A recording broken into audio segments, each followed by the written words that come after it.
जगदलपुर में food poisoning का शिकार हुए छात्र। एकलव्य आवासीय छात्रावास के 38 बच्चे हुए बीमार। उल्टी दस्त के बाद अस्पताल में कराया गया भर्ती। स्वास्थ्य विभाग के आला अधिकारी मौके पर पहुंचे।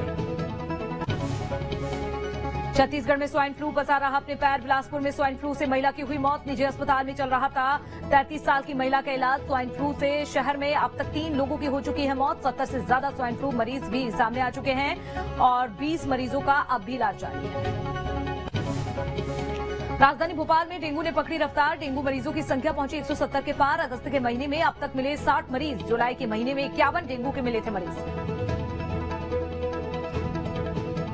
टोटल 4 पेशेंट हैं। अभी नया एक आए हैं। तेज बुखार के संग हाथ पैरों में दर्द, कमर में दर्द, आंखों के ऊपर ये एरिया होता है सुप्रा ऑर्बिटल एरिया कहलाता है, यहाँ पे दर्द, ये मेन उनके लक्षण हैं। और साथ में प्लेटलेट्स काउंट्स का कम होना और किसी किसी को रैशेस, खुजली और किसी किसी को ब्लीडिंग की भी संभावनाएं हो सकती हैं।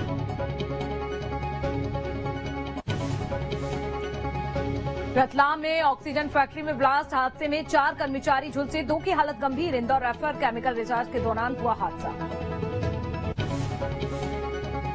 भोपाल में कांग्रेस दफ्तर की कैंटीन में लगी आग। आग लगने के बाद मची अफरा तफरी। गैस सिलेंडर में लगी आग। रायपुर में रेलवे प्लेटफॉर्म पर युवती ने लगाई आग। युवती की हालत गंभीर। आरपीएफ जवान ने पहुंचाया अस्पताल। बिहार के पटना की रहने वाली युवती। यूपी के गाजियाबाद में नाबालिग लड़की के साथ गैंगरेप पर फूटा गुस्सा। थाने के बाहर जमा हुए लोग। गाड़ियों में की आगजनी। गाजियाबाद में सड़क पर जमकर तोड़फोड़। कई गाड़ियों को लाठी और डंडों से तोड़ा। नाराज भीड़ ने जमकर किया हंगामा। गाजियाबाद में हंगामे के बाद भारी पुलिस बल भी तैनात। पुलिस ने फिलहाल एक आरोपी को किया गिरफ्तार। 3 आरोपियों की तलाश जारी। वहाँ पे शिकायतकर्ता के परिवार वालों ने बताया कि उनकी पुत्री जो कि 16 साल की है, उसके साथ उन्हीं के गली में कबाड़ी का काम करने वाले एक सस्पेक्टेड द्वारा गलत काम किया गया है।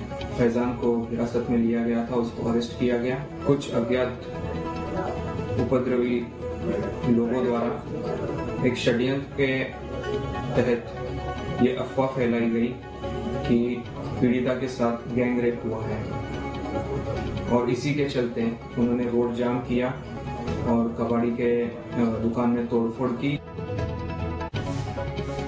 दमोह के बदमाशों के हौसले बुलंद हैं। बासा टोल प्लाजा पर युवकों ने की मारपीट। कार सवार युवकों ने जमकर की तोड़फोड़। घटना का वीडियो भी आया सामने। पुलिस ने शिकायत दर्ज कर जांच शुरू की। शहडोल में अवैध रेत माफियाओं के हौसले बुलंद हैं। सुखाड़ में शासकीय रेत ठेकेदार के निजी वाहनों और चेक पोस्ट नाकों पर की गई तोड़फोड़।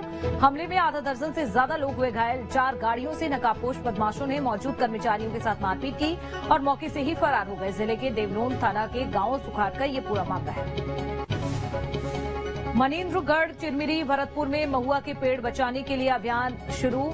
डीएफओ मनीष कश्यप ने महुआ बचाओ अभियान के तहत एक कार्यक्रम का आयोजन किया। विधायक रेणुका सिंह और कई जनप्रतिनिधि भी शामिल हुए।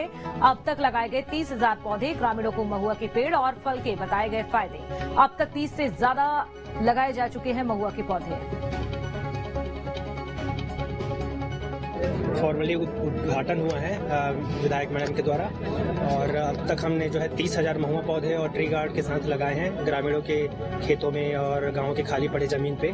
और इसका मुख्य उद्देश्य यही था कि जो महुआ है उसके छोटे पौधे पूरी तरह से खत्म हो चुके हैं। आप जब भी सरगुजा या बस्तर के आदिवासी अंचल में जाएंगे, वहाँ गाँव के बाहर या खेतों के मेड़ों में तो सिर्फ आपको बड़े महुआ के पेड़ ही दिखते हैं। छोटे के महुआ के पेड़ और मध्यम आयु के पेड़ जो है वो पूरी तरह से खत्म है। फॉरेस्ट डिपार्टमेंट को सबसे पहले तो धन्यवाद कि उन्होंने एक अच्छी शुरुआत की, एक नई पहल है। सभी क्षेत्रवासियों से मैंने अपील किया है कि जलवायु परिवर्तन को बचाने के लिए और इसके साथ साथ जंगल पर अधिकतर लोगों का जनजीवन आधारित है, इसलिए महुआ केवल महुआ पेड़ नहीं बल्कि